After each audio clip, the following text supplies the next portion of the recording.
hadisnya nomor 135 itu tentang apa ini? An-nahyi atau an-nahyu an tasmiyatil isya'i bil atama. Ya, larangan menamai salat isya dengan atama. Jadi dalam bahasa Arab itu atau di hadis-hadis itu ada ya sahabat-sahabat yang menyebut sholat isya itu sholat atama, sholat di waktu malam, sholat gelap gulita, atama. Nah, menamai sholat isya dengan sholat gelap gulita itu dilarang. Bahasa Arabnya atama. Mana hadisnya? Ya ini hadisnya. Ali bin Umar, dari Ibnu Umar, Abdullah bin Umar radhiyallahu anhuma. Qala, ia mengatakan, sami'tu, aku telah mendengar Rasulullah sallallahu alaihi wasallam yaqulu 'ala al-mimbar, bersabda di atas mimbar. La taghlibannakum al-a'rabu 'ala ismi salatikum. Ala innaha al-'isha wa hum yu'timuna bil ibil. Ya. Apa katanya? Janganlah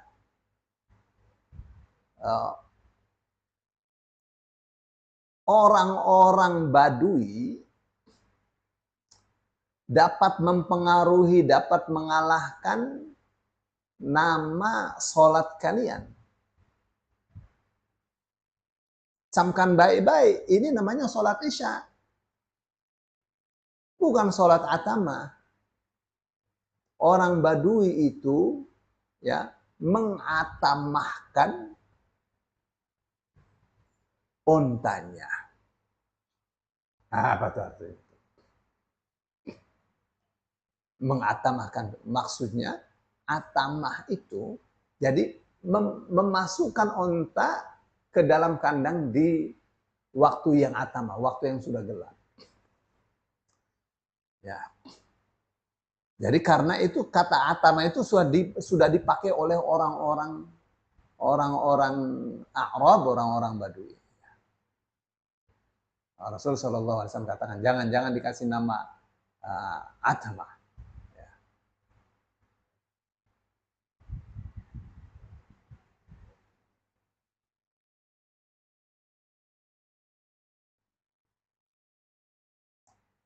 Itu ya. Jadi apa hikmah di balik itu?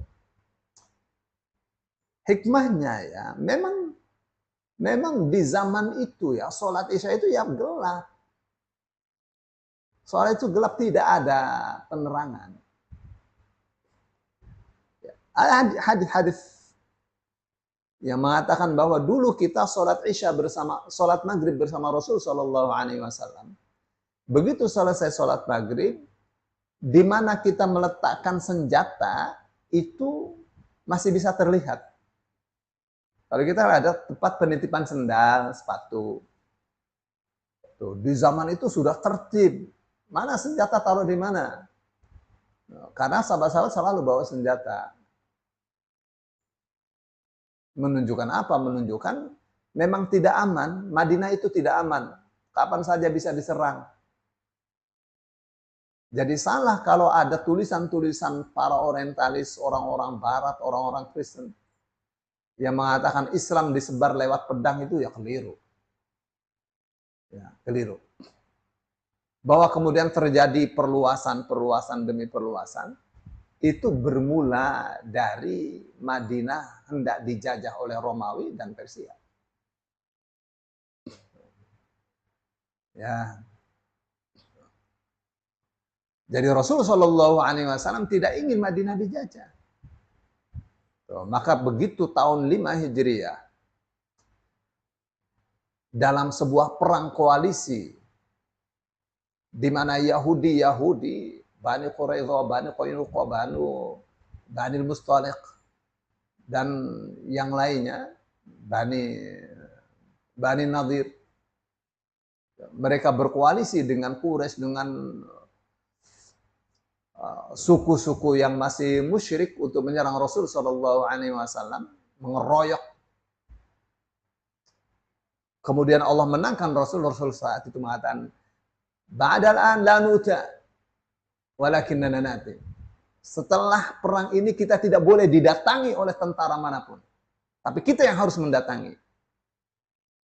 Datang ke Mekah, Mekah kalah tunduk.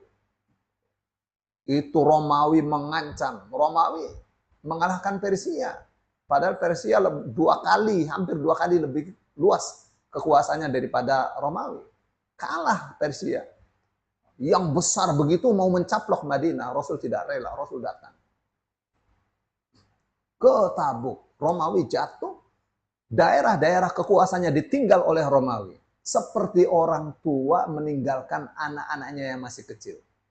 Rasul Shallallahu Alaihi Wasallam melakukan upaya-upaya untuk tetap ngopeni negara-negara yang tadinya di bawah kekuasaan Romawi, agar mereka hidup dalam naungan wahyu Allah Subhanahu Wa Taala. Tidak dipaksa masuk Islam, tetapi dianjurkan masuk Islam. Jika tidak mau, mereka bebas menjalankan agamanya, tetapi harus bayar jizyah sebagaimana orang Islam membayar zakat. Karena dengan harta itu akan dipakai untuk kesejahteraan bersama, untuk juga membiayai keamanan wilayah. Ya, luas. Jadi akhirnya sampai khalifah itu terus memperluas itu. Memperluas dakwah di daerah-daerah yang Romawi sudah tidak urusi. Gitu asalnya. Jadi taruh itu senjata, ada penitipan senjata. Apa katanya? Kita kalau habis sholat maghrib masih tahu di mana senjata ditaruh. Bisa bedakan ini senjata saya, ini senjata orang lain. Mengisyaratkan apa? Mengisyaratkan bahwa di zaman itu tidak ada penerangan masjid itu. Kalau Rasul Shallallahu Alaihi Wasallam di hadis-hadis disebutkan, Rasul apabila mereka sudah berkumpul, Rasul keluar masuk ke dalam masjid untuk sholat isya. Terlihat, meskipun gelap, bahwa itu sudah penuh, karena rata-rata pakaiannya putih. Terlihat penuh. Masjid itu penuh. Meskipun masjidnya tidak terang. Penuh. Isya penuh. Subuh penuh. Karena semuanya faham hanya orang munafik yang tidak sholat di masjid. Untuk isya dan subuh. Mereka takut menjadi munafik. Di zaman itu. Zaman tidak ada penerangan. Tetapi hati mereka terang, datang ke masjid. Di zaman yang penerangan luar biasa, hati mereka gelap, mereka nggak datang ke masjid. Ya, itu tuh salah satu hikmah di mana Rasul Shallallahu Alaihi Wasallam mengatakan, jangan kalian kasih nama sholat isya, sholat atamah, karena atamah itu dipakai oleh orang Badui untuk memasukkan onta ke dalam kandangnya di waktu atamah. Itu untuk onta atamah itu. Jangan dikasih nama sholat gelap gulita. Ya sholatnya sholat isya. Ya sholatnya sholat isya. Dan ternyata sholat isya sekarang sudah tidak gelap gulita kan. Tetap bercahaya. Itu hikmahnya.